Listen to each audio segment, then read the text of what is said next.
If you like the video, make sure to like, subscribe, and comment. For more videos like this, what is the most scariest thing that happened to you? We were going on a trip with my family. I'm a teen and live with my parents and sister, so I woke up earlier than everyone as usual. The trip would be around 7 to 9 at the morning for us to leave and stay 5 to 6 days at a hotel. I woke up at 4 to 5 at the morning, for some reason. Strange, but I was too energized, so I said to myself, hey, I can get ready before everyone else.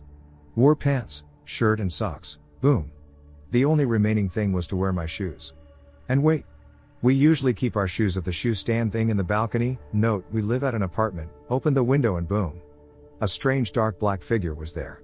Wings covering its face. I was shocked and I even felt like it was going to attack me and was seeing me. I don't know how though. It was standing on the railings of the balcony. I quickly ran inside and locked the windows. I was sitting down near laying. I heard the railings make a weird sound and wings flap.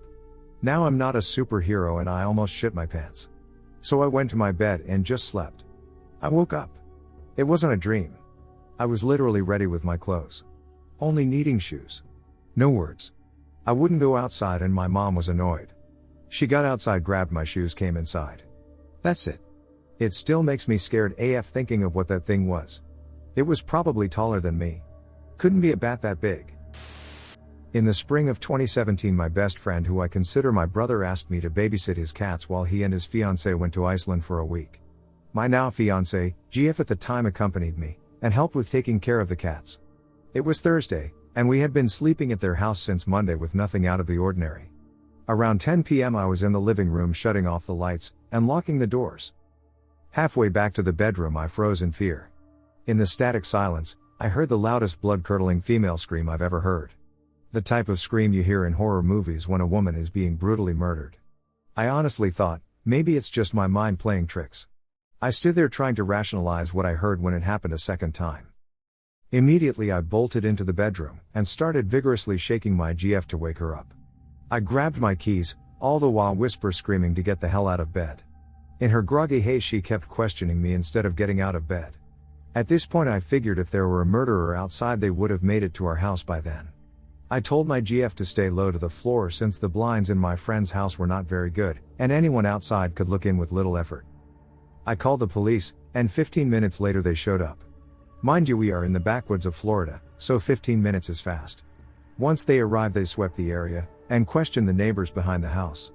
They reported they didn't find anything, and that the women behind us were watching The Walking Dead, and told us we probably just heard their TV. The sound I heard was right outside the house, so I knew it couldn't have been their TV. When my friend returned, I told him about what happened. My friend then told me that the empty house next to them used to be a mortuary, and that they'd often see faces in the window across from them at night. I guess in my mind it was an acceptable answer, the preferred answer at least. Unfortunately, it didn't end there. A week later my friend told me that weird things were happening at the house behind them. The woman's grandfather showed up one day, and chained her son's bicycle to a tree out front. All of a sudden my friend stopped seeing the woman's son, and the grandfather began construction on the foundation of the house. Gradually the woman became a complete shut-in, and lived in the house by herself. Eventually she was arrested for something unrelated, and they didn't see her again. I've since repressed the sound of the scream, and I still don't know who or what was screaming, but I know which story I'd like to believe. So this happened this past winter. Context: so I live in the US state of Vermont in a small town. As with any small town, there are urban legends. We got a few. We got a pigman, mountain lions, haunted inns, and a Bigfoot. Also, me and my friends, who I'll refer to as friends L and G in this story, are crazy into cryptic beings. Like the before mentioned pigman and Bigfoot, and my friends are avid hunters. We watched the show Finding Bigfoot, and they came to the area we're in looking for Sasquatch once. And many believed it was there. On a December day, I met with my friends and we decided to go sledding and do typical snow activities. There was about 2 to 3 feet of snow on the ground. We ended up deciding to into the woods nearby and explore the area. Recently, lots of people have been seeing and hearing strange things in the town and next one over, so we thought we could too. We walked in about 25 feet and found a small creek. We found some tracks of coyote and rabbit, followed them, till we found a kill spot, where we think the coyote got the rabbit. We saw more tracks, the coyote went to the left in a sprint, and more were in front of us. We went to look at them, but they obviously weren't from a coyote. They were big and looked like a human's. And immediately, we concluded this was a Bigfoot. We did notice few Bigfoot signs near, like bent over trees, and small structures. We followed the tracks to a small clearing where they turned around. I got this feeling immediately, as I had a hunch these were fresh tracks, and that something was watching us. We went deeper into the woods and it suddenly got quiet, or we realized that I was silent. Friend L saw something behind a tree and just immediately bolted back. Friend G caught up to her and stopped her from running home. I remember a smell starting to come over me, and they noticed too. A few branches cracked to my left, and suddenly banging began. We started to make our way out, but we felt cornered, and surrounded. The wood knocks kept going for what felt like hours honestly. The smell got worse and to the right we saw this massive creature peering behind a thicket of small trees. It was at least 5 to 10 yards away. And I remember just this thing towering next to the trees. I'm 6'2" and this thing was definitely at least a foot taller. We started rushing through the woods to get out, and the whole time we were being watched. When we got out, it was still an eerie silence. No sound of animals or anything. We got to my aunt's house and we sat down to discuss our experience. And we concluded that we went into a Bigfoot territory. And that there are more than one in the area. You thought I was done? Yeah, no. That same night me and my friends chilling in my aunt's house and then bunch of coyotes start going off yapping all over. For me, this was strange, and I've only heard it during summer and fall months, but they told me it happens all year round. We went out to listen to them but then it fell silent. The coyotes did one last yip and howl before silence. The same eerie feeling came back to me, and then we heard a howl, not from a coyote, but from what we think was a Bigfoot. It came from the left of us, then the right, then behind us. And we weren't the only ones. Neighbors heard it too. My friend and I are just frozen in place. Still shook from earlier. I remember after a while of this happening, I just feel a sense of amazement, knowing I had an encounter with a Sasquatch. Yes, I know this sounds fake, it does while reading it over, but this truly was a you had to be there event. I walk past the woods every day and get chills and run away. Since then, we each had more sightings, or hearings of a Bigfoot or foots near us, but nothing as extreme as that night. I have yet to gather enough courage to go back into the woods. And it still gives me nightmares. And I also can't explain how something so frightening was so amazing. For context, this happened a few years ago, and me and my friends were going to a closed down restaurant that my dad's friend bought. The restaurant was known as Haunted, and Shanghai tunnels were under it. My dad friend offered us to stay the night, and we accepted, because we all thought the rumors were BS and we wanted to show some of our other friends we weren't scared. Anyways, we set up sleeping bags in the attic, and keep in mind, this attic had a small window next to the door out, and the window opened. It was a small window though. Anyways, we brought a Ouija board for fun, and we started playing with it. We asked the board to give us a sign that the ghost was there. One of my friends needed to go to the bathroom and open the door to go. An icy breeze comes in, which was weird, it was a hot summer evening. She closed the door, then we heard a thunk. We tried to go out and see what had happened, but the door was locked. Suddenly, one of my friends blacked out. We were super freaked out and we were escaping through the window. We started hearing wailing, which we thought was the blackout friend. It wasn't. We pulled him through the window and found the girl going to the bathroom knocked out. We got the fuck out of there, some of the bigger guys carrying the knocked out people. All the owner had to say was yep, it's haunted all right. When I was about 4, I was up late at night and watching TV, cause I couldn't sleep without it. I had to go use the bathroom, so I got up and went to go look for the bathroom. In our very old house, the dining room and kitchen were separated by a tall counter with tall chairs.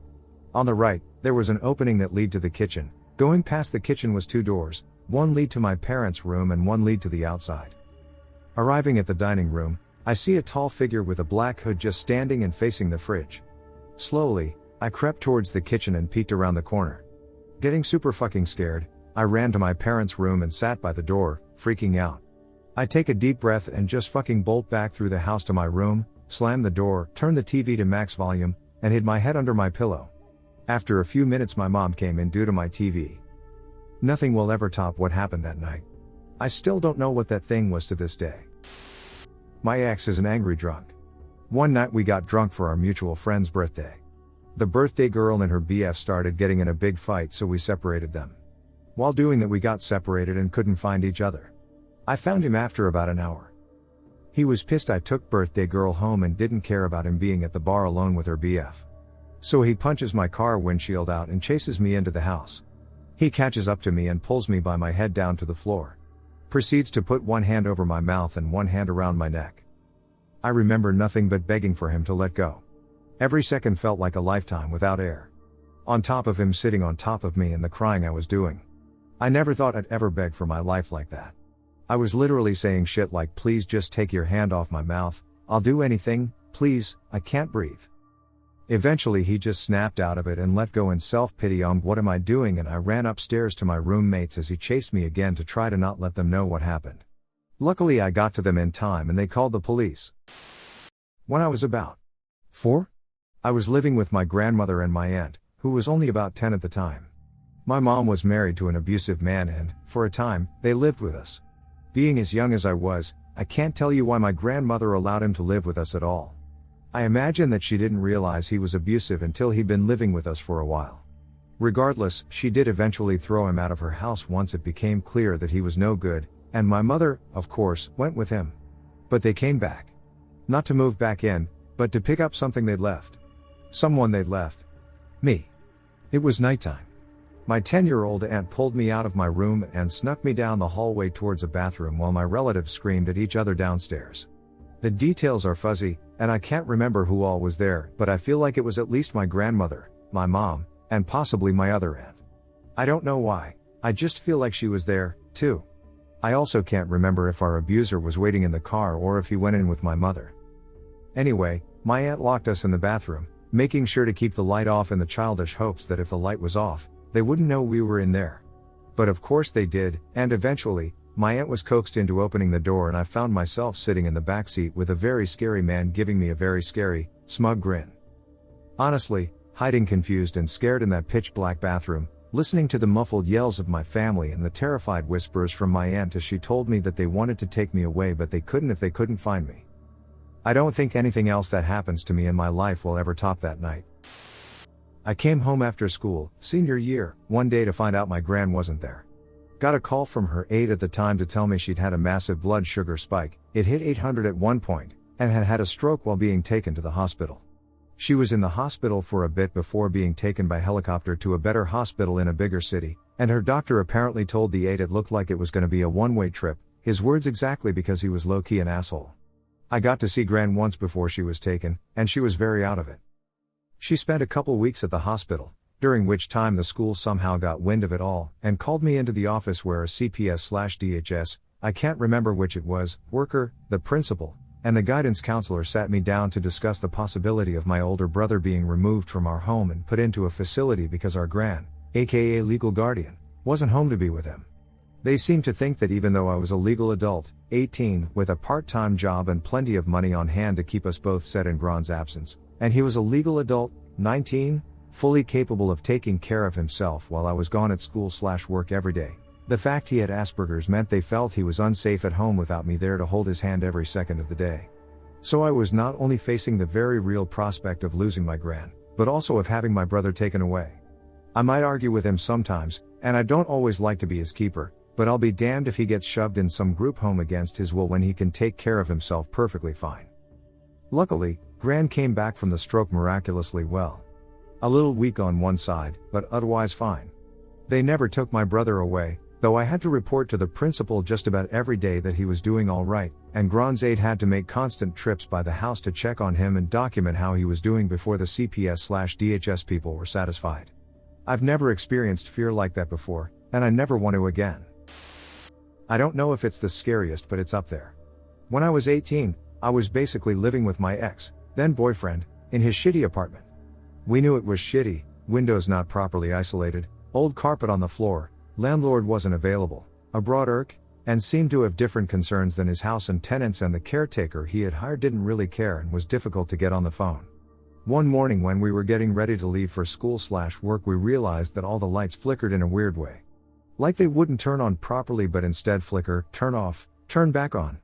I don't remember fully, but I think we also started to smell something strange. We decided to not leave the house that day and tried to get a hold of the caretaker. We just knew something was very wrong. It took some time, but finally we could speak to the caretaker, who sent an electrician. Don't know how long we had to wait in total till the electrician was there, it felt long. Turns out a wire in the power box, A small box in front of the apartment door with the fuses and everything important for electricity was smoldering. Normally power boxes have to get checked regularly here, but as I said, landlord and caretaker didn't care and had neglected that for years. We were literal inches away from an electrical fire. It could have spread any time from the smoldering wire. Had we left the house, chances are we would have come back and found a destroyed apartment/house. Don't even want to imagine what could have happened if we hadn't reached the caretaker. I feel uncomfortable when there is a power outage or electrical things don't work properly since then. I was driving to work, and a guy in a big black truck suddenly pulled out from being parked, right in front of me, no indicator. I slam on my brakes and honk my horn lightly, to let him know I'm here. He stops, and moved back closer to the gutter he was parked at, so I assumed he was doing the right thing and letting me pass.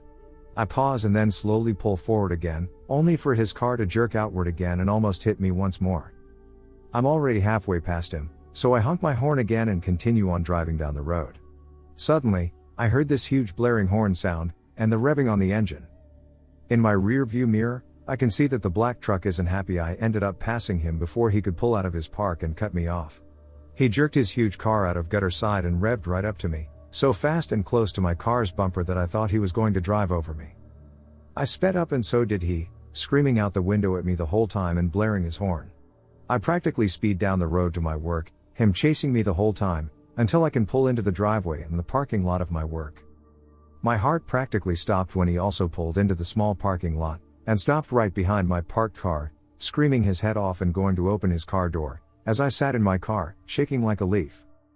Suddenly, the door to my work opened, and the staff were there, with a couple of 3-year-olds. I work at a childcare. One of the staff members were holding a phone, and held it up to the guy in the car. The guy stopped shouting, slid back inside his car, honked his horn for another 10 seconds, but then finally left the car park, still swearing at me. I was 22 at the time, 24 now, and I still hate driving to this day because of that encounter.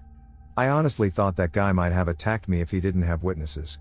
Just because I had right of way, and honked at him for almost hitting my car, twice. My old house was a 2-story with an open floor plan, 19-foot ceilings. From the top of the stairs you could see the living room, front door, dining room, kitchen, family room. My bedroom faced the street. Across from us is an empty lot. Anyway, I wake up at around 3 a.m., my dog is snoring away, and I hear someone outside. Sometimes homeless people would get water from our hose, but they always turned it off, and usually my dog does those little gruff barks when she hears them. This time she didn't. Well, someone starts ringing our doorbell. I can't see who it is because the roof blocks half the driveway.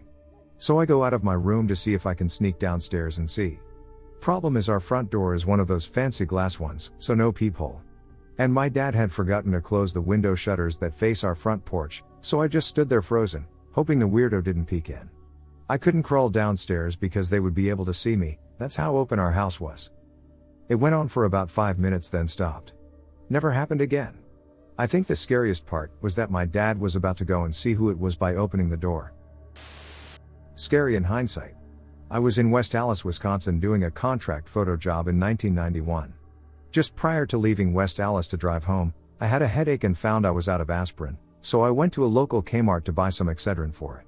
While I was there, an odd blonde-haired guy with glasses began shadowing me. He came right up to me while I was scanning the shelves for Excedrin and introduced himself. "Hi, I'm Jeff. What's your name?" Since I don't normally talk to strangers, I said I'm just here looking for aspirin. He then said I looked friendly and would I like to go to dinner?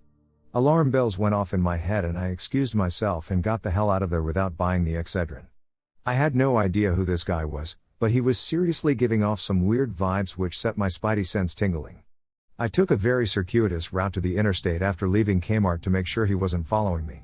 Luckily, if he was following me, I lost him. Didn't think much more about the encounter until I was watching the news a couple of months later. There was a mugshot shown of the person who was arrested in Wisconsin for the murders of a number of people. It wasn't an odd blonde-haired guy with glasses. After seeing this, it slowly dawned on me that I had seen that guy before in person. It was Dahmer.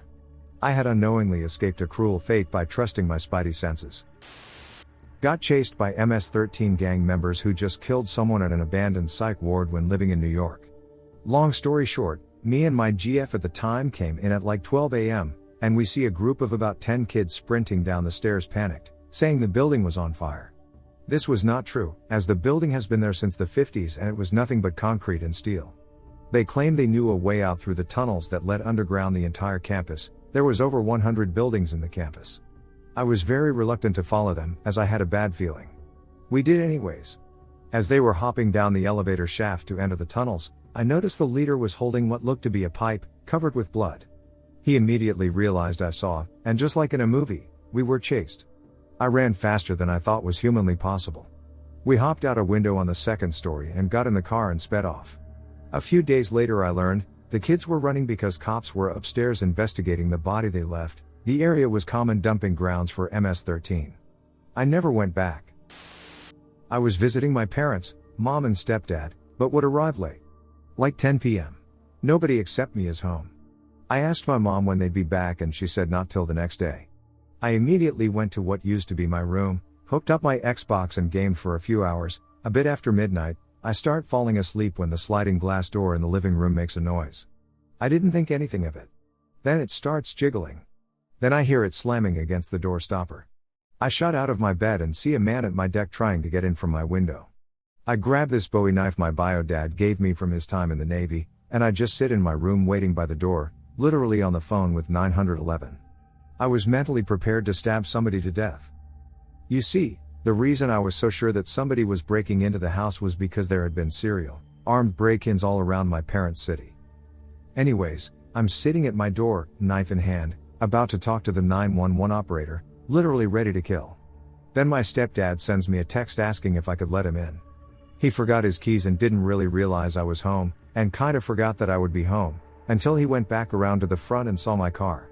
He wasn't with my mom as I thought, he was at work. And my mom simply thought I was just asking about when she would get home. The amount of adrenaline you need to be ready and willing to stab a person to death, I can't even imagine. It took a long time to come down from that. I slept like a rock when I did eventually come down from that around 5 a.m. Didn't wake up till around 4 p.m. later in the day. Luckily, no police were even dispatched because I was literally saying hi to the operator and about to explain the situation when my stepdad texted me. So I just said that it was a complete misunderstanding and explained why I thought it was an intruder and then asked the operator if I hung up that they would not send police to the house and they said yes. A few years ago a Jeep ran into the sidewalk in front of me while I was walking. I was listening to Spotify and wanted to change the song when all of a sudden I see a big ass Jeep just run in front of me. Had I not stopped to change the song, I would have been crushed. What happened was a boyfriend and his teenage girlfriend had an argument in the car and one of them swerved the Jeep into the sidewalk. The guy was your typical 20-year-old dude dating a high school chick kind of guy. He ran the Jeep about 20 meters into the sidewalk before finally stopping. The girl just got out of the Jeep and walked right past me like if her boyfriend didn't nearly kill me. The guy got out of the Jeep and started weeping for his girl to come back. He was asking people around him to call 911 but the crowd around me had seen what happened. They were all pissed at him and literally told him to go fuck himself. He did not hit anything and his car was perfectly fine. He just simply ran his car into the sidewalk before finally stopping. A few minutes later the guy got arrested and the girl got put into an ambulance with a brace around her neck. I gave my report and that was that. It's crazy how easily you can die at any moment. I can tell you right now I didn't see it coming whatsoever. Had it hit me it would have been lights out just like that. I was probably 7 or 8, and this was years ago so parts of it are a bit fuzzy, but I can try. I'm pretty sure I was home alone. I was just kind of chilling on my bed, reading a book though I don't remember what I was reading.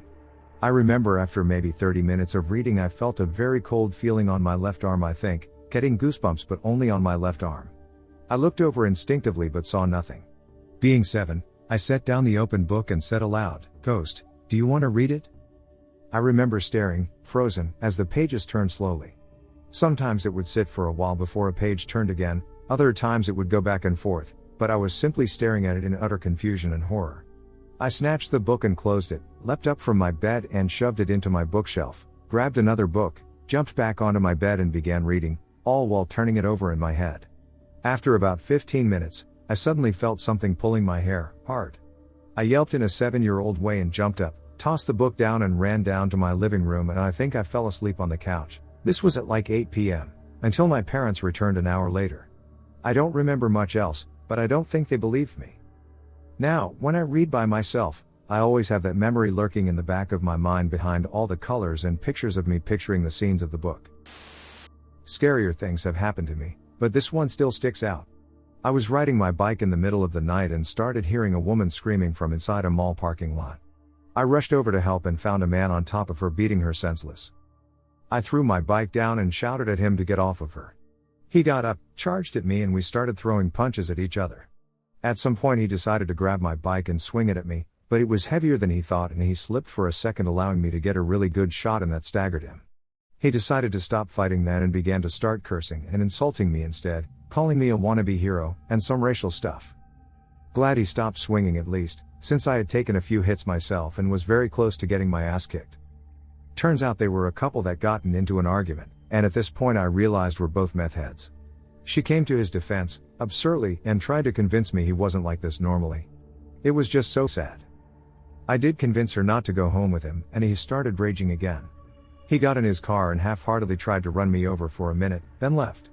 She disappeared during this part, and I always wonder what happened to her. I had a few cuts and bruises, but was overall okay. My bike now had a flat, however, and I wasn't about to stick around and fix it. As I walked away I realized there was a security guard watching the whole thing, and doing jack shit about it. I bet this is all on security cam video somewhere, shit. Maybe even on YouTube. I went home and drank. Non-paranormal? My buddy and I were drunkenly walking home from the next town over at around 2 a.m. Pitch black, country road. This car drives past, going fairly fast, maybe 50 miles per hour. No big deal. Then it slams on the brakes, does a 3-point turn to face us, and then starts driving straight towards us. We both kind of froze in shock for a second, then flung ourselves over the fence next to us and scrambled down the embankment, and walked home through the even darker forest. It was still preferable to being mowed down by some dick in his car. Never did get to the bottom of what that was all about. Some prick trying to scare a couple of drunk kids? Or some psycho who saw the chance to kill 2 people and easily get away with it? Also terrifying but unexplainable, around the same era in my life, late teens, early 20s, and I'm still living at home with my parents and brother. I worked in a bar, which meant getting home at like 2 a.m. on Friday and Saturday nights. I'm standing in the bathroom brushing my teeth, and I hear his knock on the door followed by a deep male voice saying, "Hurry up in there." I didn't even get scared at first, I just assumed it was my brother trying to be funny, so I replied, "Craig," and finished what I was doing. It wasn't until I was coming out of the bathroom that my stomach dropped and I suddenly came over all cold. I just remembered I was the only one home. My parents were up north at a concert and my brother was out partying with his friends. He came home about an hour later to find me sat on the couch downstairs hugging his dog and watching Arrested Development, trying not to have a complete meltdown. We searched the house together and, of course, found no one. I mentioned it to my mom and she wasn't even that surprised. She hates that area at the top of the stairs outside the bathroom. She always gets the creepy feeling someone is watching her there. Bonus fun fact, about a year ago in that same house, my parents came home to find their attic hatch wide open. They phoned me to ask why I'd been in their attic. No one had been in the house all day. You guessed it, the attic hatch is right above that top landing where I heard the voice. Keep in mind I am 14. This happened a few weeks ago from the 17th to the 27th. My grandpa had just recently got stung by bees out in his field by his car. After a few hours of waiting his face got really swollen. That's when my grandma brought him to the doctor. They had prescribed him some medicine for the swelling. A couple days later, after using that medicine, nothing happened. Days later he had went to the hospital to get blood work done and they didn't keep him there while he was waiting for his results. Later on a Sunday the hospital called and said he had a blood infection, sepsis, and to come get the medicine.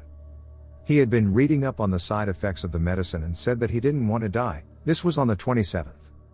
Later that day I had just come back from painting. I had walked past the living room where he sits and he was perfectly fine. I went in my room to play 2K21 and when I was done my dog was shaking. For obvious reasons I thought because she needed to go to the bathroom, so I went to let her out. I had walked past the living room without a glance and then let my dog out. When I let her in I walked past the living room again and had a tiny glance and saw nothing. But I had a bad feeling so I tracked back. I saw my grandpa head almost on the ground in between his legs. I walked over to him and yelled "Grandpa" about 7 times. When he didn't respond I went to wake up my dad. My dad had to do CPR on him because he wasn't responding.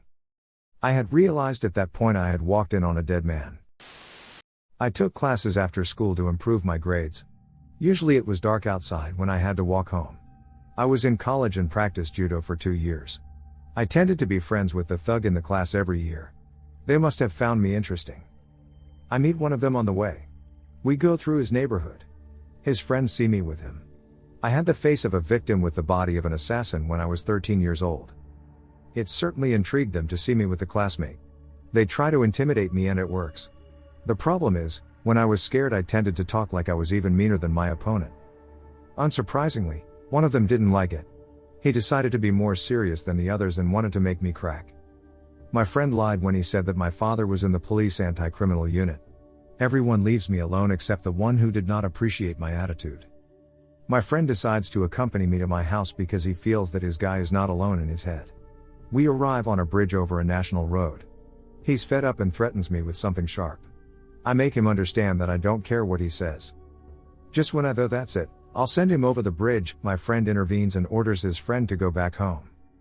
I got home, I put my things down, I say thank you to my friend, I close the door.